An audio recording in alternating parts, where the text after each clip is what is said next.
Frontline worker में शामिल होंगे पशुपालन विभाग के कार्मिक। निःशुल्क वैक्सीनेशन करवाने का प्रस्ताव भी विभाग भेज रहा सरकार को प्रस्ताव। कार्मिकों को उपलब्ध करवाए जाएंगे सुरक्षा संसाधन, सभी संस्थानों को दिए जाएंगे संसाधन। आवश्यक सेवाओं में शामिल किए जाने के बाद अब कार्मिकों को फ्रंटलाइन वर्कर में शामिल किए जाने, उन्हें कोविड वॉरियर के रूप में मिलने वाले परिलाभ भी दिलवाने का प्रस्ताव पशुपालन विभाग सरकार को भेज रहा है। साथ ही कार्मिकों के निःशुल्क वैक्सीनेशन करवाने के संबंध में भी विभाग की ओर से प्रस्ताव तैयार किया गया है। विभाग की शासन सचिव आरुषि मलिक ने इस संबंध में कार्रवाई करने के निर्देश विभागीय अधिकारी को दिए। गौरतलब है कि जन अनुशासन पखवाड़े के लिए जारी की गई गाइडलाइन में पशुपालन विभाग को आवश्यक सेवाओं में शामिल नहीं किया गया था। ऐसे में विभाग ने गृह विभाग को प्रस्ताव भेजा था, जिसके बाद गृह विभाग ने गाइडलाइन में संशोधन कर पशुपालन विभाग को आवश्यक सेवाओं में शामिल किया, लेकिन फ्रंटलाइन वर्कर के रूप में विभाग के कार्मिक अभी भी शामिल नहीं है। लॉकडाउन के समय से ही नियमित रूप से अपनी सेवाएं फ्रंटलाइन वर्कर की तरह दे रहे इन कार्मिकों को अभी तक वैक्सीनेशन भी नहीं हुआ है। विभाग के 2 कार्मिकों की मृत्यु भी ड्यूटी के दौरान कोविड से हो चुकी है, लेकिन उनके परिजनों को कोविड से मृत्यु पर होने वाले परिलाभ नहीं मिल सके। ऐसे में विभाग कार्मिकों को फ्रंटलाइन वर्कर का दर्जा दिलवाए जाने के साथ ही उनका वैक्सीनेशन करवाए जाने का प्रस्ताव भी सरकार को भेज रहा है। यह डिपार्टमेंट को कर्मचारी शामिल हो गए, फ्रंटलाइन वॉरियर का दर्जा भी नहीं मिल पाया है। एसेंशियल सर्विसेज में ये विभाग शामिल है। फ्रंटलाइन वॉरियर्स के लिए ये इस विभाग के लेवल पर तय नहीं होगा, हम राज्य सरकार के संज्ञान में लाएंगे और राज्य सरकार के स्तर पर जो भी निर्णय होगा सभी संस्थानों को दिए जाएंगे संसाधन।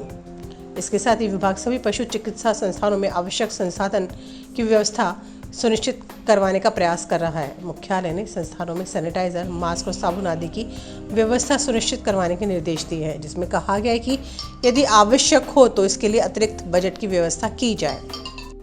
आज ही हमारी वीसी हुई है, उसमें ये बात आई थी, डिस्कस हुआ था।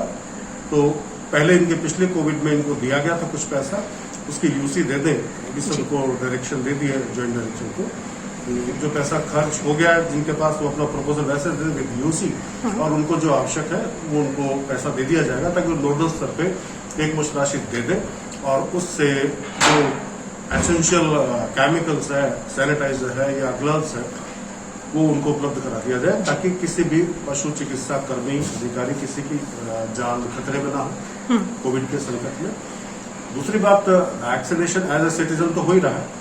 उसके अलावा चूंकि हमको अभी लेटेस्ट जो गाइडलाइन मिली है, उसमें हमारे जो कार्यालय खोलने के लिए हमें निर्देशित किया गया है, तो ऑब्वियसली कहीं न कहीं ये माना गया है कि भाई ये आवश्यक सर्विसेज में, लेकिन आधिकारिक रूप से इसको घोषित नहीं किया गया है।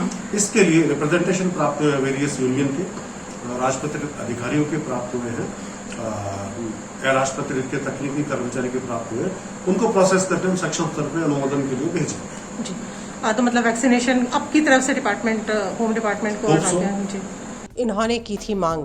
गौरतलब है कि राजस्थान पशु चिकित्सा कर्मचारी संघ लंबे समय से इसकी मांग कर रहा था। संघ के प्रमुख महामंत्री अर्जुन शर्मा ने बताया कि हम लंबे समय से पशु चिकित्सा कार्मिकों को सुरक्षा संसाधन उपलब्ध करवाए जाने की मांग कर रहे थे। पशु चिकित्सा केंद्र पर कार्मिकों के लिए मास्क, सैनिटाइजर, साबुन आदि की व्यवस्था नहीं है। हमने कार्मिकों को फ्रंटलाइन वर्कर में शामिल किए जाने की, साथ ही निःशुल्क वैक्सीनेशन करवाए जाने की मांग भी की थी।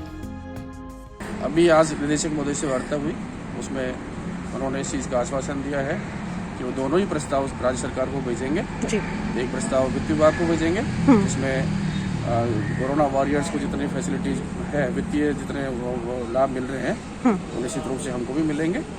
दूसरा, वैक्सीनेशन प्राथमिकता के आधार पे पशु चिकित्सा कर्मियों को हो, इसके प्रस्ताव भी गृह विभाग को भेज रहे हैं। और निश्चित रूप से हम आशावादी हैं कि जल्दी इसका समाधान करें।